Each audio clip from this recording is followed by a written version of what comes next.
The office was silent that morning, too silent. The kind of stillness that felt heavy, like the world itself was holding its breath. Outside, the sun had barely risen, casting pale golden light through the glass windows of Davenport & Co., one of the city's most powerful corporate firms. Inside, the faint sound of a mop swishing against the marble floor echoed softly through the hallways. The building was almost empty, except for one man and his little boy. His name was Samuel Reed, the night janitor, a man who once dreamed of better days, but life had taken most of his dreams and replaced them with long shifts, unpaid bills, and an aching heart. In his early 40s, with tired eyes and rough hands, Samuel was the kind of man people passed by without noticing. Invisible, humble, unnoticed. But today, as he worked quietly in the executive offices before anyone else arrived, something extraordinary was about to happen. His little boy, Eli, barely 6 years old, was curled up in a chair beside him, fast asleep. His head rested gently on his small arms, his messy brown hair covering half his face. Samuel looked at him with a tenderness only a father who's fought too hard for too long could have. He had brought Eli along because there was no one else. His wife had passed away 2 years ago from cancer, leaving behind hospital debts and a little boy who still woke up crying at night. Samuel couldn't afford daycare, and missing work wasn't an option, not when every dollar mattered. So Eli came with him, sleeping quietly while his father cleaned the floors, that the wealthy executives would walk on without ever glancing down. Samuel didn't know that on this very morning, his quiet act of love would change someone's heart forever. If you believe in kindness, second chances, and love that changes lives, please take a moment to like, comment, share, and subscribe. It helps stories like this reach more hearts just like yours. The clock struck 7:30 a.m. when Madeline Davenport, the company's CEO, walked in earlier than usual. Known for her perfection, discipline, and unshakable authority, she was the kind of woman people admired from afar, confident, impeccably dressed, and seemingly untouchable. Her employees whispered stories about her. How she built the company from her father's empire, how she fired people without blinking, how she was feared more than respected. But deep inside, Madeline had her own ghosts. Her marriage had ended years ago. Her only daughter, Grace, lived in another country, estranged from her mother's coldness. Madeline's mansion was beautiful but hollow, filled with silence and the soft echo of regrets. As she entered her top-floor office that morning, she expected the usual spotless perfection. Instead, what she saw made her stop dead in her tracks. There, in the middle of her modern office, where everything was expensive and spotless, sat a man in a navy blue janitor uniform, his arms around a sleeping child. A small paper cup of coffee sat untouched beside him. The janitor looked up, startled, his eyes immediately apologetic, as if he'd been caught doing something wrong. But there was nothing wrong in that moment. Only love. Madeline froze at the door. She didn't speak for a long time. Something about the sight of that child safe in his father's arms, sleeping so peacefully despite the world's chaos, stirred something deep in her chest. She'd seen people fight over money, destroy others for power, and step on anyone who stood in their way. But she hadn't seen gentleness in a long time. And now, here it was, quietly glowing in front of her. Samuel stood up quickly, whispering apologies. He explained that he had nowhere else to leave his son, that Eli was quiet and would cause no trouble. His voice trembled slightly.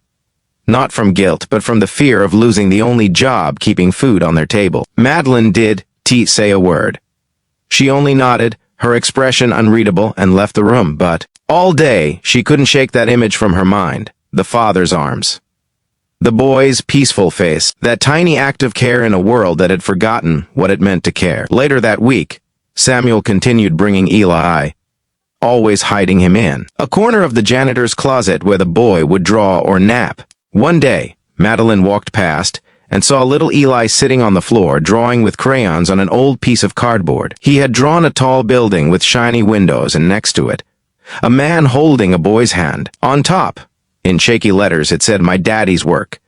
For the first time in years, Madeline smiled, a real, unguarded smile. She quietly stepped inside and placed a cookie on the floor beside him before walking away. That small act, unnoticed by everyone else, began something neither of them could have expected. Days turned into weeks. Madeline found herself arriving earlier, sometimes by accident, just to see if the janitor and his boy were there. She'd stand at the door, watching Samuel gently fix his son's blanket or whisper softly to him while he worked. She started leaving small things on the desk, a sandwich, a juice box, a pack of crayons claiming they were from the office. Samuel always thanked her silently, though he never asked for pity. One morning, she found Eli waiting outside her office, holding a small, crumpled flower he had picked from outside the building. He smiled and handed it to her.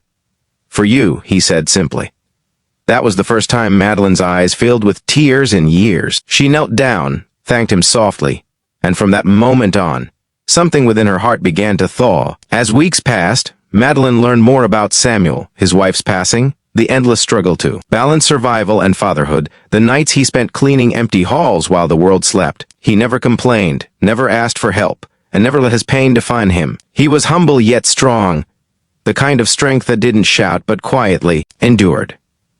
Madeline began to see her own life differently. For years she had measured success in money, titles, and status, yet this man, who had nothing, had everything. She'd lost love, purpose, and peace. One afternoon during a storm, Samuel didn't come to work. Hours later, Madeline received a call from HR saying his small apartment had flooded in the rain. Without hesitation, she sent her driver to bring Samuel and Eli to the office building for safety. When they arrived, drenched and shivering, Madeline took them into her private office, gave them dry clothes, and ordered food. Eli ran around, laughing with joy as he ate fries on her expensive couch. Madeline couldn't stop watching him.